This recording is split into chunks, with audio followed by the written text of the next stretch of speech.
Bismillah ar-Rahman ar-Rahim. Assalamu alaikum. Welcome to the program. It is exactly 8:35 a.m. We're crossing over to Nigeria. We'll be talking with Imam Nma Shuaib.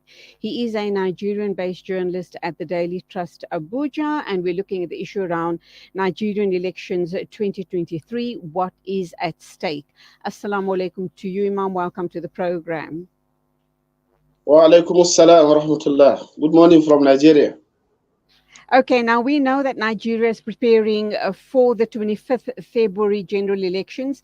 Its commercial hub, Lagos, offers a snapshot of the opposing forces seeking to shape the country's future. What are we hearing and seeing on the ground? We also know that the third of the voters, the third of the population are young people, and many of them are unemployed. What does that mean regarding the elections? How do you think it's going to shape the outcome of the elections? Oh, okay. Thank you very much for having me. Essentially, in the next 4 days, Nigerians will be going to the polls to elect their leaders, and from the president to other positions. But in the next 4 days, it will start with the presidential election. And essentially, there is the preparation for the election has reached advanced stage in Nigeria, because as at end of 2022, INEC have registered about 93.4 million voters, out of which about 37 million are within the youthful age bracket. This means that this time around, majority of people that will be voting are youths. But the situation on ground is that most of these registered youths are unemployed. There is high rate of unemployment in Nigeria, and of course, this is going to shape, the voting pattern of youth in the next coming election, particularly in the next 4 days. Most of the youths are unemployed, and they constitute the majority. But the idea is, perhaps there will be a change this time around. Usually, the youths don't, register massively, for elections like this. But this time around, I think it's a deviation from what is obtainable previously, that the youths do not turn out in their numbers to register, and they do not participate in the election.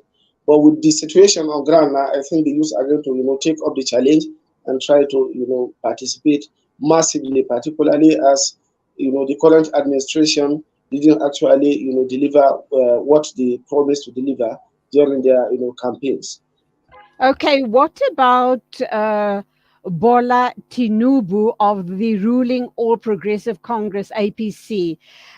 Is he as popular as the press is making him out to be? And do you believe that the youth, if they do come out in their numbers, are going to vote for him? And what is his deliverables been so far? We do know that as a governor, he supposedly delivered quite a lot. He made quite a significant difference. Is that in fact true? Essentially, in the politics of Nigeria, particularly as it relates to the ruling party, the presidential candidate Bola Ahmed Tinubu is a force to be reckoned with as far as politics is concerned in Nigeria, because he has been very influential in politics in Nigeria, particularly in his political zone, his geopolitical zone, that's southwest Nigeria. As it stands now, southwest Nigeria, is known that it will vote and it will support and vote for Bola Ahmed Tinubu as one of the presidential candidates. Then his own state, which is Lagos State, which has the highest number of registered voters, about 7 point something million registered voters, are most likely to vote for him because of the influence or the achievement he has recorded in Lagos State, the improvements he has made, and then along other things. But there are other factors that are coming to play, or that will come to play as it relates to this election. Even though they are the ruling party, and in Lagos or Southwest, they have majority registered voters, and they are most likely to vote for him. Northwest also is a determining factor in elections in Nigeria, and of course the biggest state, which has about approximately 6 million votes, which is Kano State, is is also a state ruled by APC. So if the likelihood is that he will garner a lot of votes in the southwest, he will garner a lot of votes in the northwest, particularly from Kano, Jigawa, and the like, except for Sokoto, which is a PDP state, and then they are most likely to muzzle it out with the ruling party in the state. But as it stands now, Bola Ahmed Tinubu is popular, and of course, because of the majority party or the ruling party, and most of the states are coming or are ruled by the APC, which is the party.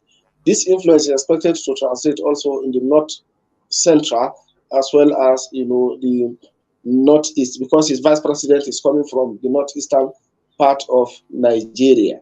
So the issue will now be how to garner 25% from the north southeast, south, and south. This is the area in which he needs to work on, and then perhaps to garner some votes to make influence. However, the current economic situation in Nigeria is a also factor that is most likely to disrupt the voting pattern, of the people in the next coming few days. This is because the policy of the current administration of the currency redesign and all the issues around it shows that people are in serious pain. People are experiencing difficulties in getting the new Naira notes that are not available, and online transactions are having one or two challenges there. So this is most likely going to affect the voting pattern of the people because of the difficult economic situation that people are facing now. They have their money, but they cannot access their money. Okay, what about corruption? Do you have a huge problem with that as well? Corruption in politics and large-scale corruption across the economy. Is that an issue that people have to contend with? And do you believe that the candidates have to put out a strong message that they say no to corrupt practices? Corruption is a very big and huge problem in Nigeria. Most of pre-2015, one of the mantra of the current president, President Muhammad Buhari, is that he's going to fight corruption to stand still. He's going to eliminate corruption at all levels. But the reality is that the list or the name of Nigeria has remained cantankerous in the list of most corrupt nations as published by Transparency in Nigeria.